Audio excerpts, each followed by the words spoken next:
Hello everybody, Eric again. Like and subscribe. Here we go. Let's talk about John C. Calhoun. John Caldwell Calhoun, March 18th, 1782 to March 31st, 1850, was an American statesman and political theorist who served as the 7th Vice President of the United States from 1825 to 1832. Calhoun began his political career as a naturalist, modernizer, and proponent of a strong federal government and protective tariffs. In the late 1820s, his views shifted and he became a leading proponent of states' rights, limited government, nullification, and opposition to high tariffs, and distinguished himself as an outspoken defender of American slavery. Calhoun saw Northern acceptance of those policies as a condition of the South remaining in the Union. His beliefs heavily influenced the South's secession from the Union in 1860 and 1861. Calhoun was the first of two vice presidents to resign from the position, the second being Spur Agnew, who resigned in 1973. Born in South Carolina, Calhoun began his political career with election to the House of Representatives in 1810 as a prominent leader in the War Hawk faction. He strongly supported the War of 1812. Calhoun served as Secretary of War under President James Monroe, and in that position reorganized and modernized the War Department. He was a candidate for the presidency in the 1824 election. After failing to gain support, Calhoun agreed to be a candidate for vice president.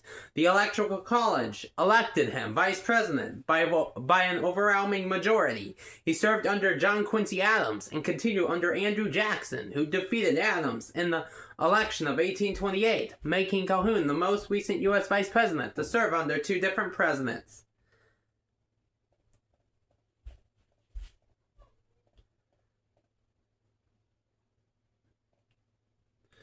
Calhoun had a difficult relationship with Jackson, primarily because of the nullification crisis and the Petticoat Affair. In contrast with his previous naturalist sentiments, Calhoun vigorously supported South Carolina's right to nullify federal tariff legislation that he believed unfairly unfavored the North, which put him into conflict with Unionists such as Jackson. In 1832, with only a few months remaining in his second term, Calhoun resigned as vice president and was elected to the Senate. He sought the Democratic Party nomination for the presidency in 1844, but lost to surprise nominee James K. Polk, who won the general election. Calhoun served as Secretary of State under President John Tyler from 1844 to 1845, and in that role supported the annexation of Texas as a means to extend the slave power and help to settle the Oregon boundary dispute with Britain. Calhoun returned to the Senate, where he opposed the Mexican-American War, the Wilmot Proviso, and the Compromise of 1850 before he died of tuberculosis in 1850. He often served as a virtual independent who versatily aligned as needed with Democrats and Whigs.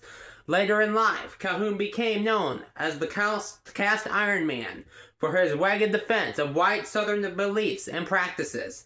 His concept of republicanism emphasized pro-slavery thought and minority states' rights. As embodied by the South, he owned dozens of slaves in Fort Hill, South Carolina, and asserted that slavery, rather than being a necessary evil, was a positive good that benefited both slaves and enslavers. To protect minority rights against majority rule, he called for a concurrent majority by which the minority could block some proposals that it felt infringed on their liberties. To that end, Calhoun supported states' rights and nullification through which states could declare null and void federal laws that they viewed as unconstitutional. He was one of the great triumvirate, or the immortal trio of congressional leaders, along with his colleagues Daniel Webster and Henry Clay. Bye for now.